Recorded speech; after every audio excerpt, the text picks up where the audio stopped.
si je montre aux gens un type qui nettoie une vitre pendant des heures, alors qu'on ne voit rien sur la vitre, parce qu'il est en train de nettoyer un petit truc qui ne se voit même pas, on va être dans un minimalisme qui va peut-être être un petit peu ardu.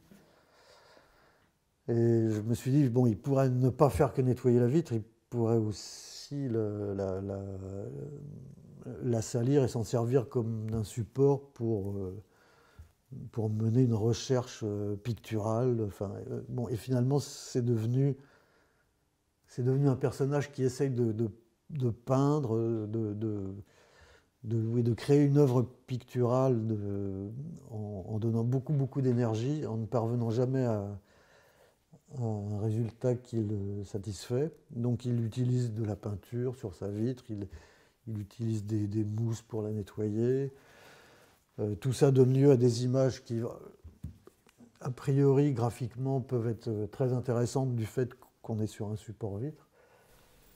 Et, voilà, et bien que ces images puissent être intéressantes, il ne va jamais être content, donc il va tout le temps effacer, recommencer. Et ce qui m'intéressait dans l'histoire, oui, c'est que ça aboutisse à une projection sur un support translucide, de manière à ce que l'idée de la vitre soit exprimée dans le contenu sémantique, mais qu'il soit exprimé aussi dans le choix du support, donc dans l'aspect formel.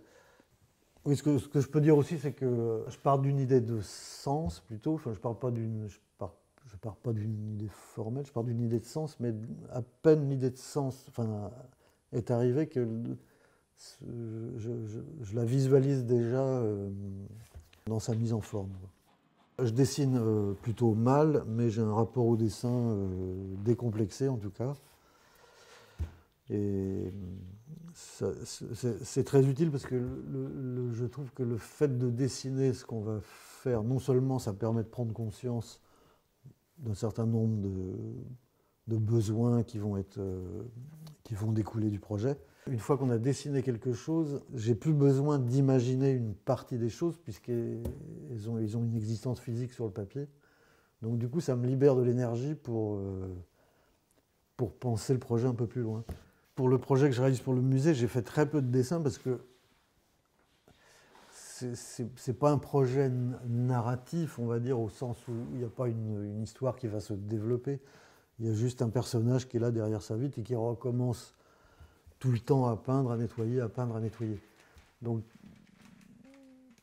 et ça va jouer sur des effets aussi très spécifiques qui sont obtenus par l'éponge sur la vitre, par la raclette sur la vitre, etc. Et ça, je ne peux pas le représenter au travers d'un dessin.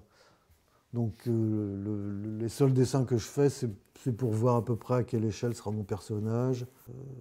Là c'est une œuvre qui va vraiment se faire au moment du tournage et elle va être très peu dessinée avant.